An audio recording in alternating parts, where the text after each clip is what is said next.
బిడ్డలారా, ఒలీవల కొండ మీద, రూపాంతర కొండ మీద నలుగురు ప్రార్థనా కూటం. మరి మోషే, హూరు, అహరోనులు ముగ్గురు. అలాగా ఒకరు ఇద్దరు ముగ్గురు నలుగురు ఇలాగా కొద్దిమంది చేసినటువంటి స్తుతి, ప్రార్థన, ఆరాధన, విజ్ఞాపన వలన గొప్ప కార్యాలు జరగడం మనం బైబిల్లో చూస్తూ ఉన్నాం.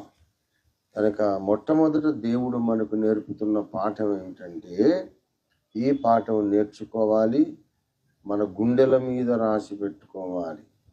ప్రార్థనకు ఎవరు వచ్చారు, ఎంతమంది ఉన్నారు అనేది కాదు, ఇక్కడ దేవుడు ఉన్నాడు అనేది ప్రాముఖ్యం. దేవుని స్తోత్రం. చాలా మంది ప్రార్థన కూటానికి వచ్చే ముందు కానీ, ఆరాధన కూటానికి వచ్చే ముందు కానీ, మన సేవ ఆరంభంలో, మన సంఘ చరిత్ర ఆరంభంలో, అగాపే సంఘ చరిత్ర ఆరంభంలో ఫోన్లు చేసేవాడు. అయ్యగారు ఉన్నాడా, అయ్యగారు వచ్చారా, అయ్యగారు వచ్చారంటే వస్తారు, అయ్యగారు రాలేదంటే ఏం వెళ్తావులే అని రారు. అప్పుడు నేను ఒక ప్రసంగం చేసి గద్దించాను.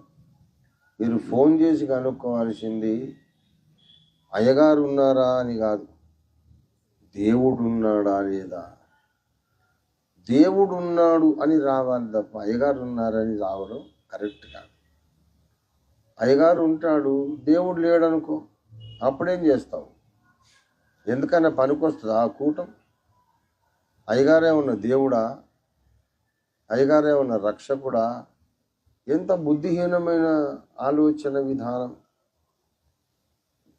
మనకు నచ్చిన బోధకుడు ఉన్నందుకు రావడం కాదు, ఎంతమంది ఉన్నారు, 100 మంది ఉన్నారు, 1000 మంది ఉన్నారని రావడం కాదు. దేవుడు ఇక్కడ ఉన్నాడు గనక దేవుని పాద సన్నిధిలోనికి అందరూ తహతహలాడి రావాలి. అలాగొచ్చిన వాళ్ళే భక్తులు, అలాగొచ్చిన వాళ్ళే దేవునికి ఇష్టులు. దేవునికి స్తోత్రం కలుగును గాక.